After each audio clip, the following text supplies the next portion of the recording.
Silakan. Nabukola waman waroho mukminan. Waroho itu man utawi sapa wong udah gak usah bahasa Jawa. Man waroho mukminan. Barang siapa yang membuat sejarah orang mukmin, fakatan nama ahyahu, maka seolah-olah dia telah menghidupkan kembali. Wama qara'a tarikhahu, barang siapa yang membaca tarikhnya orang mukmin, fakatan nama. Saya tidak menggunakan logat Sunda atau Jawa. Sunda aja nggak bisa, apalagi Jawa. Jawa yang bisa insyaallah. Inggris mereka. Tapi insyaallah.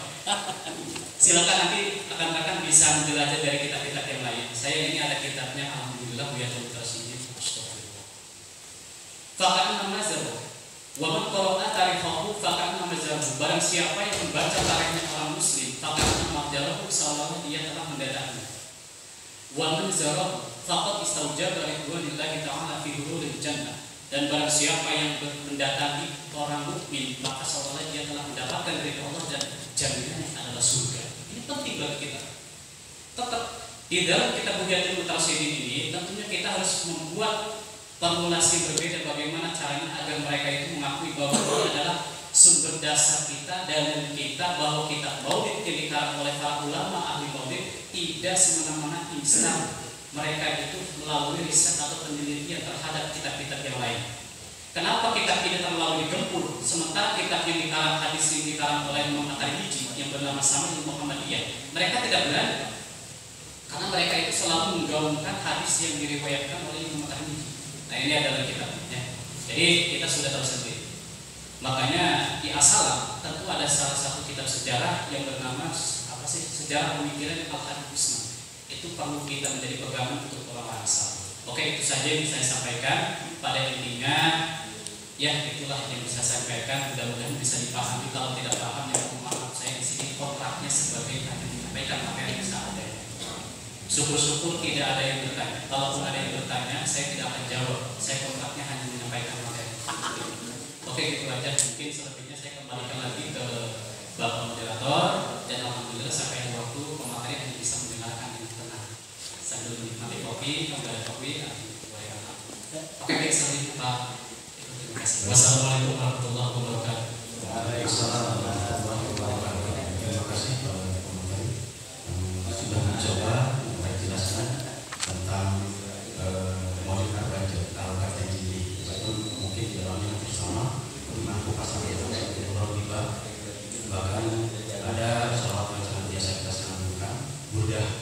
Ini apa namanya perhatian ini meyakini akan menjelaskan Rasulullah hadir ketika kita membaca mudah mau Rasul dan senantiasa kita doakan terutama ketika istiqosah. Maka sehingga kita pun mungkin selalu kita doakan. Kenapa kita membaca al-Kajian ini? Karena kita menjadikan refleksi bagi kita bahwa kita akan mengetahui bagaimana sosok Rasulullah, bagaimana Rasulullah. Jauh dari itu juga mungkin mereka kenapa yang tidak membaca tidak bisa intinya. Padahal mereka kalau kita lihat membaca riwayat juga, mungkin berbahasa Indonesia, kita berbahasa Arab. Alhamdulillah salah satunya mungkin akan jadi al-Kajian di sisi dan lain sebagainya. Baik, agar lebih berkembang dan lebih luas pembahasan tentang materi hari ini, ada yang pertama itu 7 pembanis, 7 kiai.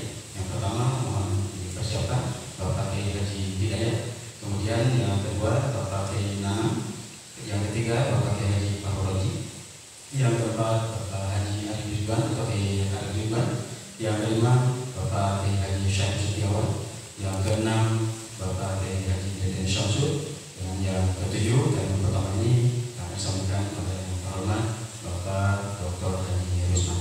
Tentu saja ke pembagian yang pertama mohon bantuannya Pak Moki untuk ini. Yang pertama akan disampaikan oleh yang terhormat Bapak Kiai Haji Hidayatullah. Dipersilakan. Dan mohon memperhatikan waktu maksimal 5 sampai 7 menit. Terima kasih. 5 menit saja. Assalamualaikum warahmatullahi wabarakatuh.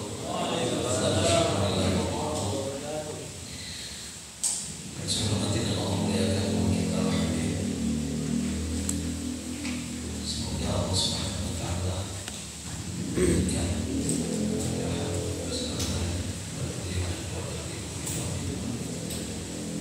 di dalam menanggapi situasi seperti ini, Sebetulnya masalah ini sudah lama sekali ya diperdebatkan, diperbincangkan dan tidak kunjung selesai. Justru kebanyakan natijahnya adalah orang NU ke bawah Wahabi dengan bersebar luasnya YouTube dari mereka yang menjelek-jelekan, merendahkan, membid'ahkan, bahkan memusyrikan amalan-amalan orang Nahdiyin, amalan-amalan ulama-ulama Nahdiyin, yang mana notabene mereka adalah orang-orang yang sangat luar biasa di dalam ibadahnya kepada Allah Subhanahu wa taala. Saya menyampaikan dari materi ini yang saya lihat atau yang saya kaji, bahwasanya perdebatan ini terus dan terus. Saya akan mengambil daripada perbedaan mazhab yang 4, yang mana di situ ada mazhab Syafi'i, ada mazhab Maliki, Hambali dan Hanafi. Di dalam perbedaan ini mereka para madzhabul arba'ah bersepakat bahwa mengagungkan, mensyiarkan kitab maulid ini adalah hukumnya boleh, bahkan sunnah. Tetapi ada sebagian ulama-ulama Maliki yang berpendapat bahwa kitab maulid ini yang disyiarkan oleh orang-orang Nahdiyin adalah salah satu amalan yang bid'ah. Tetapi kita ambil mayoritas ulama ini, bahwa mayoritas mereka menghukumi di sini adalah boleh dan sunnah. Salah satunya adalah Imam As-Suyuti berpendapat, Imam As-Suyuti ini adalah salah satu imam yang bermadhab Asy-Syafi'iyah. Beliau berpendapat wahwa minal bid'i al-hasanati allati yusabu 'alaiha sahibuha. Kitab maulid ini salah satu kitab yang termasuk daripada bid'ah hasanah, yang mana pelakunya akan diberikan pahala oleh Allah Subhanahu wa taala. Wa fihi min ta'dimin Nabi sallallahu alaihi wasallam wa idharil farhi wal istibsari bi maulidihi syarifi. Kemudian kata beliau, kitab maulid ini di dalamnya adalah mengagungkan, memuliakan baginda Nabi Muhammad SAW dan memperlihatkan kebahagiaan, ya, memperlihatkan kebahagiaan atas dilahirkannya baginda Nabi Muhammad SAW. Kemudian yustahabu lana idhar syukri bi maulidihi sallallahu alaihi wasallam wal istibar wa it'am ta'ami wa nahu dzalika min wujudil qarabati wa idharul masarati. Beliau berkata lagi, sunnah bagi kami untuk memperlihatkan rasa syukur dengan cara memperingati maulid Nabi Muhammad SAW. Wa yustahabu al-istima'u, dan disunahkan berkumpul, wa it'am ta'ami, dan disunahkan membagikan makanan dan beberapa hal lain dari beberapa hal yang bersangkutan dengan maulid, dan berbagai macam bentuk ibadah dan musarah, wa idharul masarah, yaitu meluapkan kegembiraan atas dilahirkannya junjungan Nabi besar Nabi Muhammad SAW. Kemudian Syekh Ibnu Abidin, beliau adalah salah satu ulama dari kalangan madhab Hanafi. Beliau berkata, "I'lam anna minal bid'il mahmudah amalul maulid syarifi minasyahril ladzi wulida bihi sallallahu alaihi wasallam."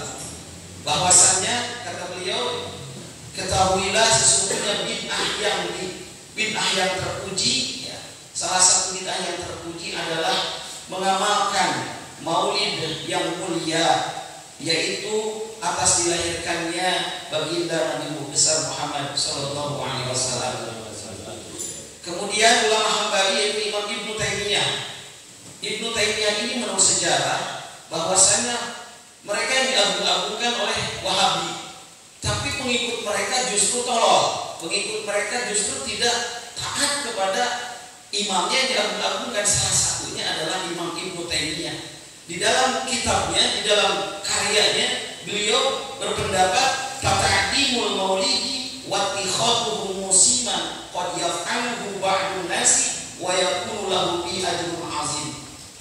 Bahwasannya mengagungkan Maulid Nabi dan menjadikan sebagai hari raya, ya, hari raya Nabi Muhammad SAW ini telah dilakukan, ya, ini telah dilakukan zaman dulu, bahkan pengikut atau pelakunya diberikan ajrun azim, pahala yang sangat besar, ya, pahala yang sangat besar. Kemudian kalau kita lihat dari keutamaan kitab Maulid, dan saya yakin sampai hari kiamat, ya, sampai wafat pun yakin, ya, kalaupun salah, guru-guru kita yang mulia yang agung, masya Allah, tabarakallah, ya, mungkin dia yang pertama bertanggung jawab, ya. Keutamaan daripada kitab Maulid, ya, salah satunya yaitu karya Syekh Imam Jalaluddin As-Suyuti dalam kitab Al-Wasail. Beliau berpendapat barang siapa seseorang muslim, ya, man qara'a kitab al-Maulid Nabi sallallahu alaihi wasallam fi baiti, barang siapa seseorang hamba Allah yang muslim membacakan kitab Maulid ini di dalam rumahnya, maka akan diberikan beberapa kehebatan, kedahsyatan, keuntungan. Nah ini Pak, saya sering menganjurkan, salah satu mungkin penyampaian saya dalam Mau'idatul Hasanah tentang Maulid, menganjurkan segenap warga kaum muslimin harus punya kitab Al-Barjanji di rumahnya, harus sering membaca Al-Barjanji di rumahnya minimal seminggu sekali, ya, minimal seminggu sekali. Dan alhamdulillah saya rutin di Pondok Yatim Syariah Salam, ya, Maulid Nabi, walaupun memang yang sekarang saya baca ini Al-Barjanji, ya, Al-Barjanji, karena saya pun lebih pasainya membawakan Al-Barjanji kalau memimpin acara tersebut daripada kita Maulid yang lain tapi sumbang sorakna kan itu nanti para rubuh, mending anu geus apal wae. Masih ada. Assalamualaikum warahmatullahi wabarakatuh. Waalaikumsalam warahmatullahi wabarakatuh. Maaf pada semua pembeli, para kiai yang memberikan waktu. Dan alhamdulillah cukup berapa hari ini kami ada ilmu yang wawasan-wawasan yang lain berkaitan dengan Maulid, Haji Zuhur dan lainnya ini. Kami persilakan kelanjutnya yang terhormat Bapak Kiai Nanang untuk memperhatikan waktu itu. Maaf 5 menit.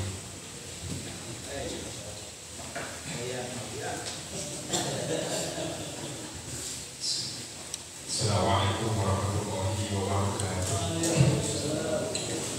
Yang saya hormati Pak Ustaz Guru Pak Habib, mudah-mudahan Allah selalu memberikan kesehatan. Bapak moderator, Bapak pemateri, para kiai, para hajian, semuanya yang hadir pada kesempatan kali ini, mudah-mudahan memberikan kesehatan kepada kita semua.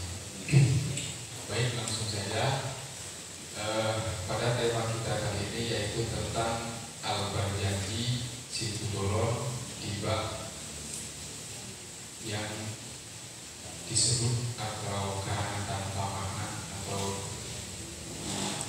istilahnya kata pemateri tadi itu istilahnya yang diterangkan oleh Wahabi. Sebagaimana diketahui bahwa Al-Barjanji dan Situbolon ini adalah kitab yang berisi sejarah Rasulullah SAW dimulai dari kelahiran sampai wafatnya. Sementara Tiba itu adalah berisi tentang syair-syair atau pujian kepada Rasulullah SAW. Jadi saking seorang ulama yang benar-benar mencintai kepada Rasulullah sehingga dia tuangkan kecintaannya itu dalam sebuah kitab, yang mana seperti tadi sudah dijelaskan oleh Pak Rasul dulu Kiai Haji Hidayatullah secara jelas tentang Al-Barjanji dan Situbolon. Selanjutnya saya mungkin mengambil dari sisi lain. Kebetulan saya kemarin itu cari-cari buat untuk materi sekarang untuk secara kita tadi pada menyusun tentang tentang Al-Banjani ini sama pemateri sudah dijelaskan, juga tadi dalam kitab Bukia sudah juga dijelaskan. Mungkin saya akan mengambil sebuah kitab dalam kitab ini kitab Uskuriyah. Ini juga kebetulan dalam kitab saya ini pinjam punya istri saya. Mana bebeknya mana? Benar itu tuh namanya. Bukan istri saya. Ini di dalam kita bawa Idul Uskuriyah. Ini nasihat nama Uskuriyah itu nama guru bibit ya. Jadi di sini menerangkan tentang hadis arba'ina minal ahadisi nabawiyati ma'afawaidi tarikati wa hikayati sufiyati wa bani adabiyati. Jadi kitab ini menerangkan tentang 40 hadis Nabi, manfaat sejarah, terus hikayat orang-orang suci, dan sangat pentingnya beradab. Yang mana kitab ini dikarang oleh Syekh Muhammad bin Abi Bakri Al-Masuri Al-Usmuri. Beliau itu adalah putra dari khalifah pertama, yaitu Abu Bakar Siddiq, yang mana beliau ini lahir tahun 10 Hijriah dan wafat tahun 38 Hijriah. Jadi usia beliau itu kurang lebih antara 28 tahun. Selanjutnya, di dalam kitab ini kebetulan saya membaca di hadis yang ke-40. Di sini dijelaskan tentang masalah perbid'ahan. Nah, jadi sebelum adanya bid'ah ini yang dibawa oleh Muhammad Wahabi ini, ya, Abdul Wahab Al-Wahabi ini, karena beliau itu kan adanya itu tahun 1115 Masehi atau berapa Hijriah, sementara pengarang kitab Uskuriyah ini ada kurang lebih di awal-awal Hijriah 10 sampai 38 Hijriah. Nah, makanya di sini di dalam saya langsung saja ke hadis yang ke-40 di sini. Selanjutnya di dalam hadis ini juga kata musannif ini menerangkan tentang hadis yang mana hadisnya itu bil asanida al-mutasilati ila Nabi alaihi salatu wasallam. Jadi hadis-hadis ini sanadnya langsung kepada Rasulullah sallallahu alaihi wasallam. Nah, di hadis yang ke-40 di sini dikatakan Ibnu Abbas radhiyallahu taala anhuma annahu qala Rasulullah sallallahu alaihi wasallam yakhruju bi akhir zamani aqwamun wa wujuhuhum wujuhul adamiyina wa qulubuhum qulubus sayatina. Nah, ini kata di dalam kitab Uskuriyah. Karena ini mengarangnya tahun dahulu, kalau misalkan sekarang mungkin di sini redaksinya bukan oleh fi'il mudhari ya, tapi mungkin dengan fi'il madi kharaja. Kenapa? Karena sekarang sudah terjadi waktunya. Nah, di sini yakhruju di akhir zaman, akan keluar di akhir zaman aqwamun, orang kaum wa wujuhuhum wujuhul adami, wajahnya itu seperti wajah manusia dan hatinya itu seperti hati sayatin. Wa amsaluhum ka amsalid dabil dawari, dan perumpamaan mereka itu seperti serigala yang buas atau predator, yang mana laisa fi qulubihim syai'un minar rahmah, dan tidak ada sedikit pun di hatinya kasih sayang. Dan mereka itu la ya'muruna bil ma'ruf, tidak mengajak kebaikan, wala yanhauna 'anil munkar, jadi mengajaknya itu kejelekan. Selanjutnya pahukmu adapun hukum bihim di kalangan mereka, bid'atun itu membid'ahkan, wal bid'atu adapun bid'ah bihim di kalangan mereka, sunnatun itu sunnah. Jadi mereka itu mengatakan bahwa bid'ah itu adalah sunnah. Fa inda dzalika yusrifullahu alaihim sararihim, sehingga ketika Allah memberikan kuasa kepada orang-orang jahat dari mereka, sumayyat muhyaruhum, lalu berdoa orang baik di antara mereka, misalkan ustaznya, fala yustajab, maka tidak dijabah lahu itu khiyaru apa doaun, jadi ibu baik doaun. Jadi orang-orang yang suka membi'ahkan itu doanya tidak akan dijawab.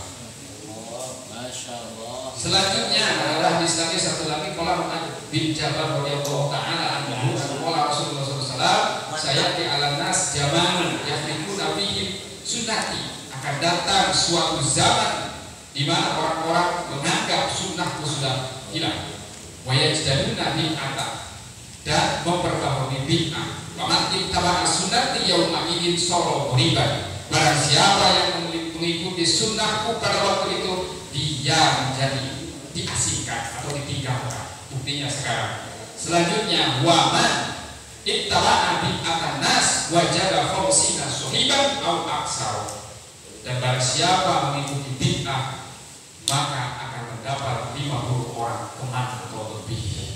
Itu seperti yang tadi disampaikan oleh Pak Ustaz, saya. Baik, terima kasih para hadirin ibu tua sekali-kali dan Gus Takbir. mendengar hadis yang pertama, masya Allah. Iya, baik. Mungkin terjadi. Terima kasih. Mungkin kalau ada salahnya mohon maaf. Terima kasih. Dimaafkan. Baik, terima kasih. Selanjutnya kami persilakan yang kedua Bapak Kiai Haji Fahru Wajib. Masya Allah. Ini sahibul maqsad di hudan. Serang di serang. Assalamualaikum warahmatullahi wabarakatuh. Waalaikumsalam warahmatullahi wabarakatuh. Sebenarnya tidak sah saya menjadi pembicara, karena sebenarnya seharusnya saya jadi moderator. Karena berhubung tadi terlambat. Emang pada malam ini begitu luar biasa. Sang istri sulitnya ditinggalkan, sampai mengeluarkan syair-syair pujian untuk suaminya. Namun syairnya tidak akan saya sampaikan karena ini rahasia. Berbeda syair-syair, puisi-puisi, sajak-sajak kecintaan kita kepada Nabi harus dipasarkan. Sebagaimana kitab yang sudah terdengar di Indonesia. Emang sudah tidak rahasia lagi propaganda pengikut Syekh Abdul Wahab, ya, Syekh Abdul Wahab, ya, Al-Abrori, Syekh Muhammad bin Abdul Wahab itu sudah bukan rahasia lagi, ya. Jadi beliau itu mereka itu selalu mempropaganda, ya, mempropaganda terhadap umat Islam lainnya yang tidak sepaham. Termasuk salah satunya itu mengatakan bahwa Al-Barjanji, Siktuduror, kemudian Burda, Diba itu adalah tanpa makna. Sebenarnya bukan tanpa makna, tapi mereka itu tidak tahu maknanya. Sehingga dia itu harus belajar gramatika Arab sama ajengan Nana. Karena ini penuh dengan gramatika Arab. Bahkan sahabat Umar bin Khattab itu pernah memerintahkan tangan kanannya, ya. Kalau bapak memerintah tangan kanannya, kalau apa? Sahabat Umar bin Khattab itu pernah memerintahkan tangan kanannya, tangan, sip. Wamurhum biriwayat syiri, anjurkan kepada kaum muslim agar dapat melantunkan syair-syair. Karena apa? Fa innahu yadullu ala ma'alimal akhlak. Sesungguhnya di dalam puisi itu memiliki nilai-nilai akhlak dan budi pekerti. Jadi berjanji Siktuduror itu adalah sebuah ungkapan perasaan cinta, hakikat orang yang sudah sampai pada hakikat cinta. Emang kan hakikat cinta itu kepada siapa? Allah Subhanahu wa ta'ala. Namun hakikat cinta itu adalah perasaan hati. Nungarana hati mah bisa dibodoh.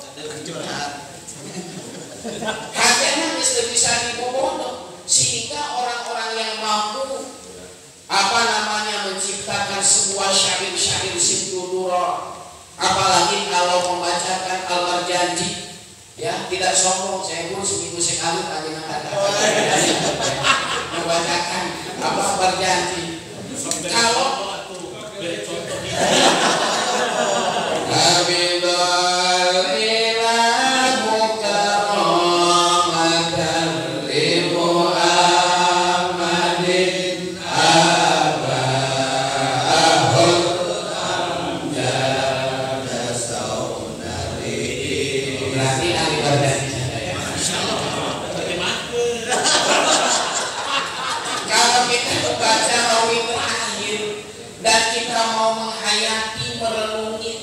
bisa sampai mencucurkan air mata.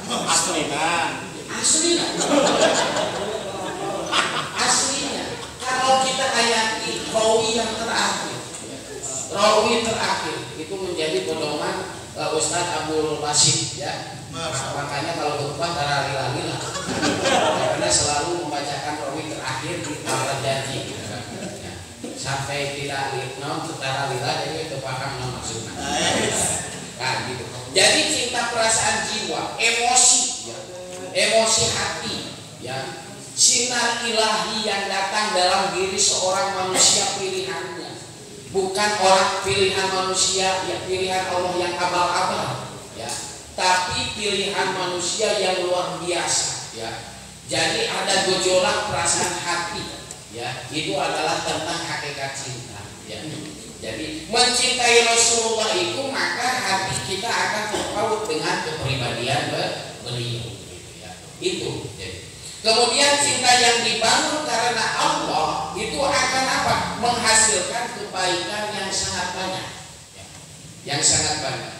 Kemudian poin yang kelima adalah jika rasa cinta telah sesuai dengan jalan yang diridhoi oleh Allah, maka ia akan menjadi nilai ibadah. Tentu akan menjadi nilai ibadah kalau adalah sebuah cinta itu adalah sesuatu yang sangat diridhoi oleh Allah Subhanahu wa Ta'ala, ya.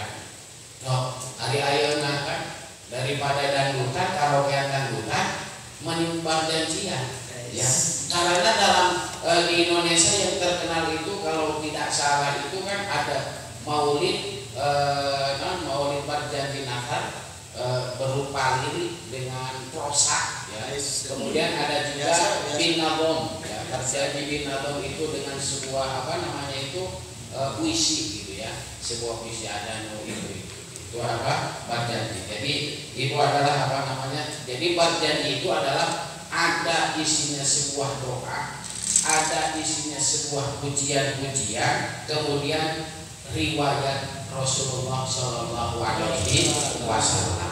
Jadi lebih baik kita membaca riwayat Nabi, cuma emang, ya kan? Walaupun ketika kita membaca Alhamdulillah Bismillahil Aliyah, walaupun masyarakat tidak ngerti, tapi mereka kita itu mengajak berselawat kepada mereka, ya. Karena tips-tips untuk mencintai Rasulullah SAW itu kita itu harus banyak mengkaji, banyak merenungi, banyak menghayati. Tidak lain ketika kita membaca Simtudura, kita sedang merenungi apa? Akhlak Rasulullah, maksudnya bebek Habib, gitu ya. Itu sedang mengkaji, merenungi, gitu ya. Jadi merenungi sifat-sifat Rasulullah, riwayat Rasulullah, silsilah Rasulullah, ya. Sebenarnya itu mereka itu sebenarnya tidak senang sama pengarang kitabnya saja, yaitu karena mereka menganggap bahwa Syekh Ja'far bin Husain bin Abdul Karim bin Muhammad Al-Barjanji itu adalah dari sekte Syiah, katanya. Mereka mengatakan pernah ramai juga kan, apalagi yang menyampaikan pernah guru kita siapa, Gus Baha, langsung ramai. Langsung kiai sepuh itu langsung berkomentar, ya, mengatakan bahwa Syekh Ja'far itu emang dari Syiah, ya, gitu. Sebenarnya mereka itu tidak senang sama berjanji, tidak senang sama simtuduror, tidak senang sama burdah, karena menganggap bahwa Syekh Ja'far itu dari sekte Syiah dan pengarang-pengantar simtuduror itu adalah rata-rata ahlul bait. Inti namanya Wahabinya, inti nama itu. Mungkin itu saja yang bisa saya sampaikan. Masya Allah. Terima kasih. Sekali lagi kami ingatkan, mohon maaf waktunya hanya 5 menit karena masih ada kajian kedua pun juga ada 7 pembanding atau 7 bagian. Yang segmen kedua, yang pertama Bapak Kiai Haji Abdul Basit, yang kedua Bapak Kiai Haji Hasib, yang ketiga Bapak Kiai Haji Malik, yang keempat Bapak Kiai Dede Ajani, yang kelima Bapak Kiai Abdul Siddiq, yang keenam Bapak Kiai Haji Asep, dan yang terakhir mohon maaf ada yang terlewat ini, yang ketiga. Nanti kita menyusul, langsung saja dulu ke yang keempat. Kami persilakan Bapak Kiai Arif juga dipersilakan. Mohon maaf waktunya hanya 5 menit. Assalamualaikum warahmatullahi wabarakatuh. Terima kasih atas waktunya. Banyak kita maulid ya. Di antaranya maulid Suduror, maulid tiba, sudah burdah, ya ulami. Ya Rabbi sholli ala Muhammad habibis sabi wal syafa'ah bil ya ulam. Terus maulidul al-azab, alhamdulillahi alladzi qad awjada min nurihi nuram bihi amma huda, dan seterusnya. Itu banyak berjanji dan lain sebagainya. Berkaitan dengan al-berjanji, tiba burdah karangan tanpa makna menurut mereka, saya akan ubah menjadi al-berjanji tiba burdah karangan penuh makna. Karena apa? Karena di situ banyak, misalnya kami mencoba yang belum disampaikan, bahwa buku atau kitab sastra yang berisi tentang biografi Nabi dan yang lainnya. Kemudian umat Islam memiliki tingkat variasi dalam penghayatan keagamaan. Jadi cara yang paling baik untuk memperkenalkan sirah nabawiyah yaitu dengan berjanji tiba dan sebagainya. Kenapa? Karena isinya